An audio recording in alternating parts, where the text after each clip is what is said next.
ہوش میں آیا تو وہ لاش کے پاس پڑا تھا۔ ایک کونے میں تھوڑا سا پانی اور کچھ کھانا رکھا تھا۔ اس نے پانی پیا اور کھانا کھا لیا۔ اس نے لاش سے کہا، میں تمہاری روح کے ساتھ دھوکہ نہیں کروں گا، میں جلدی تمہارے پاس آ رہا ہوں۔ باتیں کرتے کرتے اس کی آنکھ لگ گئی۔ آدھی رات کے وقت اسے پھر جگا لیا گیا اور پہیے کے ساتھ باندھ دیا گیا۔ سوڈانی سالار موجود تھا۔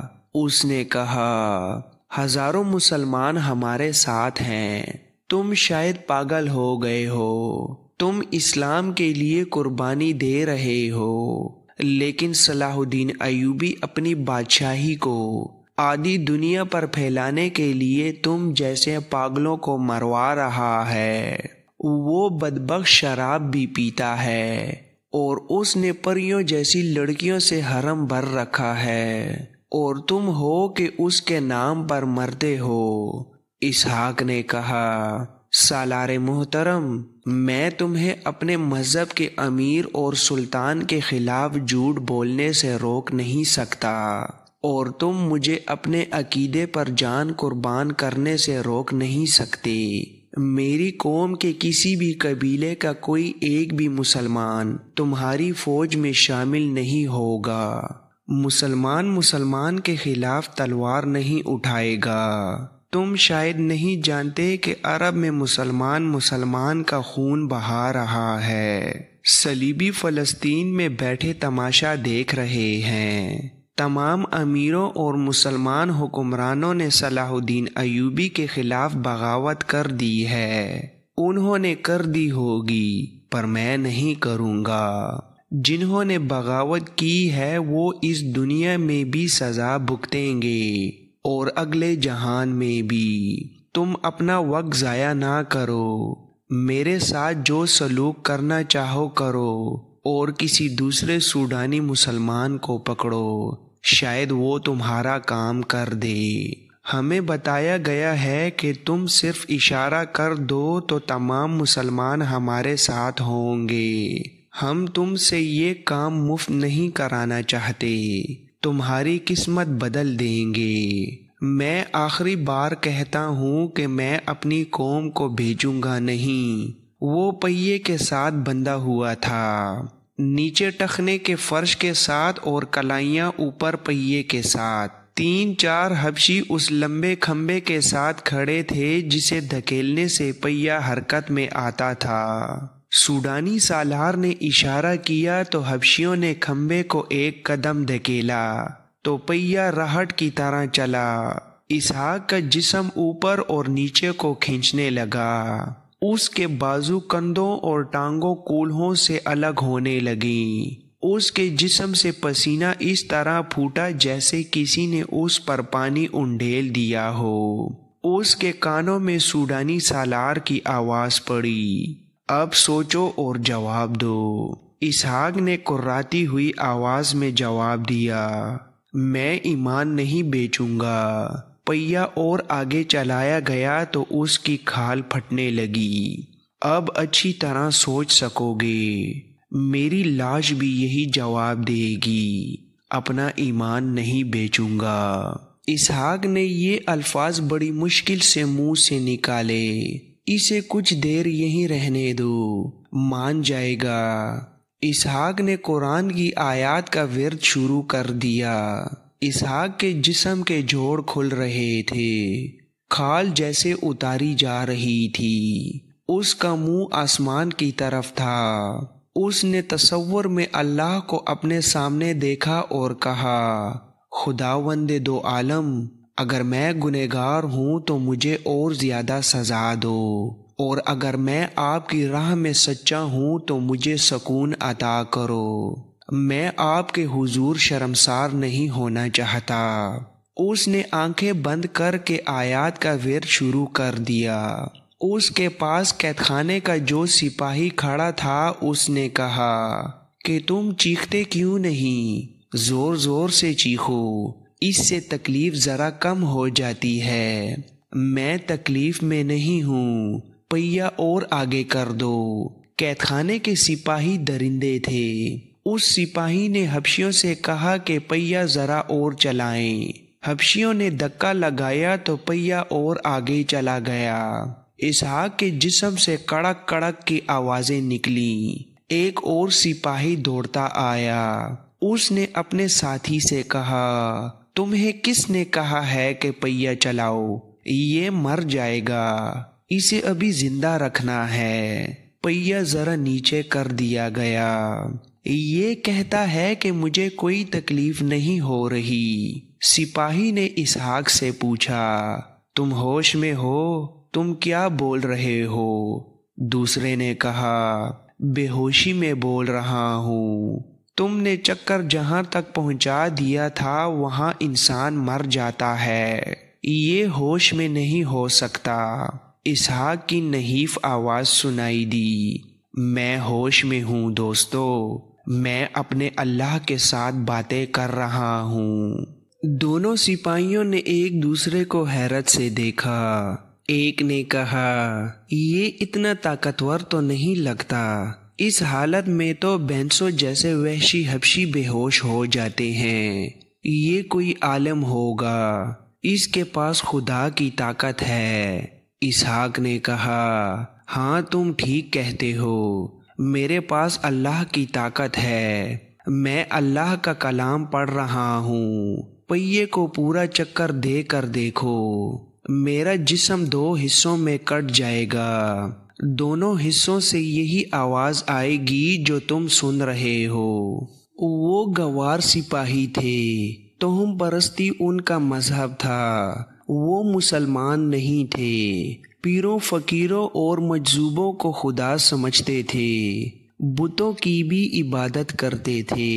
اس پہیے کو جسے چکر شکنجہ کہتے تھے وہ اچھی طرح جانتے تھے۔